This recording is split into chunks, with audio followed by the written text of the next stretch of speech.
नमस्कार दोस्तों, स्वागत है आपका अपने चैनल पर जहां पर आपको स्टॉक मार्केट की लेटेस्ट न्यूज़ मिलती रहती है। तो आज हमें पीएसयू स्टॉक की बात करने जा रहे हैं दोस्तों। काफ़ी अच्छी रैली दिखाई है स्टॉक ने जब से मार्केट में रैली जारी है नवंबर महीने से स्पेसिफिकली बात करें तो।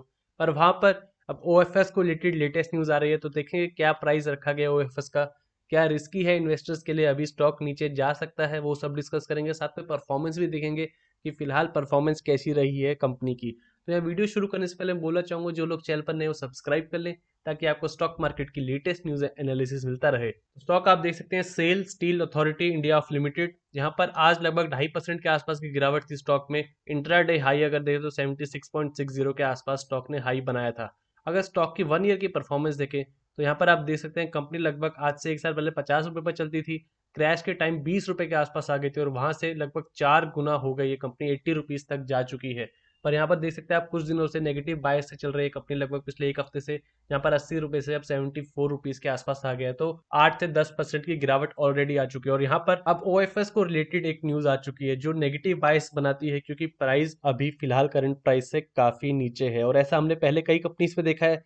यहाँ पर स्टॉक प्राइस में उछाल आती है पर ओएफएस डिक्लेयर कर दिया जाता है, वहां पर स्टेक सेल होता है और कंपनी का प्राइस नीचे आ जाता है, क्योंकि ओएफएस का जो प्राइस बैंड होता है वो करंट प्राइस से काफी नीचे होता है। हाल ही में आईआरसीटीसी में देखने को मिला था ऐसा, और इसीलिए लास्ट टाइम हमने ऐसे स्टॉक्स की बात की थी जहां पर स्टेक सेल की चांसेस हैं। वहां पर हम यही बात करते थे कि वो रिस्की इसलिए है क्योंकि कभी भी न्यूज आ सकती है और आपको समय नहीं मिलेगा। रात शाम को न्यूज आती है और अगले दिन ओएफएस शुरू हो जाते हैं, तो आप सोच रहे होंगे आपको प्रॉफिट है और वहां पर एक बड़ी सेलिंग शुरू हो जाती है, तो आपकी रिस्क बन जाता है ऐसे स्टॉक में। और यहाँ पर आप देख सकते हैं कंपनी है स्टील से रिलेटेड, तो हाल ही में स्टील की सभी कंपनीज में यहाँ पर आप देखेंगे जीएसडब्ल्यू स्टील, टाटा स्टील, ज्यादातर सभी स्टील कंपनीज में तेजी आई है कि यहाँ पर डिमांड बढ़ी है। जापान और नॉर्थ कोरिया जो मेन खबरों में रहते थे स्टील के लिए, उन्होंने थोड़ा बैक फुट लिया और यहाँ पर अब इंडियन स्टील कंपनीज ने काफी हाई कैपेसिटी के दम पर स्टॉक अब ऊपर चलने लगे। और वहां पर चाइना की तरफ से जो स्टिमुलस निकाला गया है $550 बिलियन का, वहां पर भी डिमांड को बढ़ाने के लिए, इकोनॉमी को बढ़ाने के लिए स्टील की डिमांड बढ़ रही है और यहाँ पर इंडियन कंपनीज अपना हाथ जुटा रही है। तो ऐसे में सेल में भी तेजी आएगी और साथ में जो मार्केट ऑल टाइम हाई पर चल रहा है, तो ये दो फैक्टर्स है जिसकी वजह से हमें स्टॉक में तेजी देखने को मिली। देखते हैं क्या न्यूज आ रही है ओएफएस को लेकर। तो यहाँ देख सकते हैं government to sell up to 10% stake sale, तो गवर्नमेंट लगभग 10% के आसपास तक का स्टेक बेच रही है सेल में। और ओएफएस है 14 जनवरी को शुरू, यानी आज 13 जनवरी, तो कल से ही शुरू हो जाएगा। तो देख सकते हैं आप समय नहीं मिलता है ऐसे में, क्योंकि शाम को खबर आती है नेक्स्ट डे ओएफएस शुरू हो जाता है। एंड ओएफएस आप देख सकते हैं नॉन रिटेल इन्वेस्टर्स के लिए 14 जनवरी को खुलेगा यानी कल, और रिटेल इन्वेस्टर्स के लिए 15 जनवरी को खुलेगा। तो यहाँ पर स्पेसिफिकली देखा जाए तो गवर्नमेंट 5% डाइवेस्ट करेगी इक्विटी में और बाकी 5% ग्रीन शू ऑप्शन, यानी आप समझ सकते हैं डिमांड अगर बढ़ गई, वहां पर ज्यादा इंटरेस्टेड दिखे इस सेल में बाकी लोग खरीदने के लिए, तो गवर्नमेंट बाकी 5% इस तरीके से निकाल सकती है। तो 5% पक्का बताया जा रहा है, 5% जो डिमांड को लेकर। तो ये हमें आने वाले 2 दिनों में पता लगेगा कैसी रहती है ओएफएस को लेकर कंप्लीट प्रोसीजर कैसे एंड होता है। तो प्राइस हमने देखा 64 रुपीज पर इक्विटी शेयर, यानी जो अभी प्राइस चल रहा है उससे भी 10 रुपए नीचे। तो ऑलरेडी स्टॉक 80 से 74 पर आ चुका है और यहाँ से 64 तक का ओएफएस का प्राइस सेट किया गया है। तो देख सकते हैं आप गिरावट आने के काफी चांसेस है स्टॉक में आने वाले 1 से 2 ट्रेडिंग सेशन में।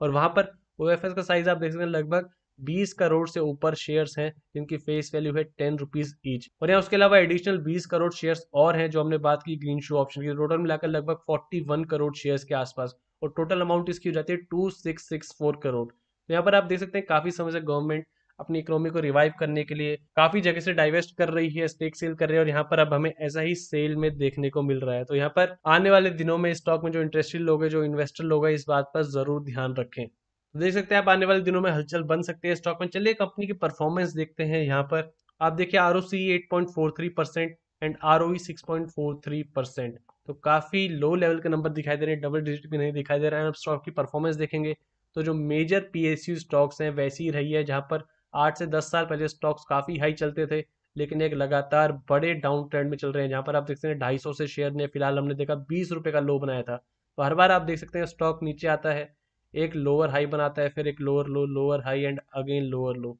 तो फिलहाल एक तेजी जरूर आई है। तो क्या यहाँ से ट्रेंड रिवर्सल होगा, क्योंकि सभी पीएसयू सेक्टर के स्टॉक्स भाग रहे हैं। आप देख सकते हैं बैंक्स एंड सभी स्टॉक्स में एक नई रैली शुरू हुई है।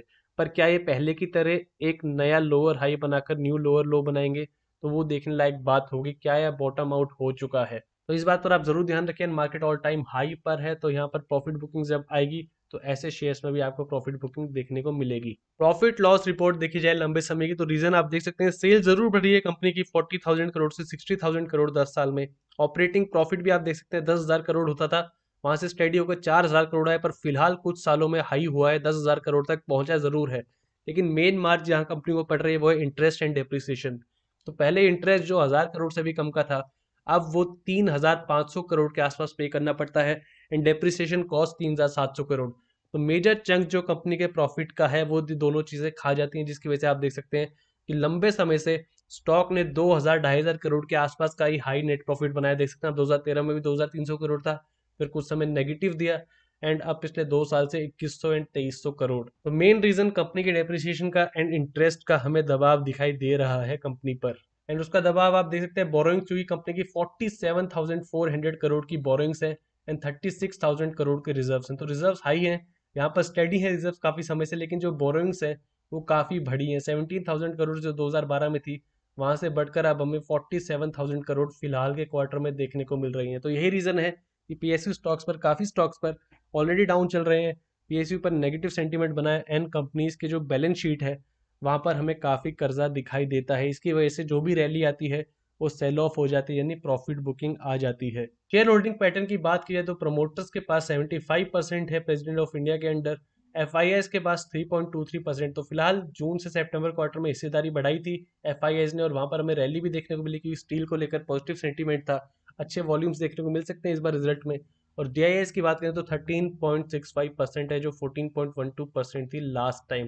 एंड पब्लिक के पास आप देख सकते हैं 8.06%, गवर्नमेंट के पास 0.06%। यहाँ पर हमने देखी स्टॉक की लेटेस्ट न्यूज क्या आ रही है। अब सचेत रहना है जो इन्वेस्टरों को, अगले 2 दिन डाइवेस्टमेंट होने वाला है यहाँ पर, तो जरूर सेलिंग आ सकती है। स्टॉक में ऑलरेडी रैली कर चुका है।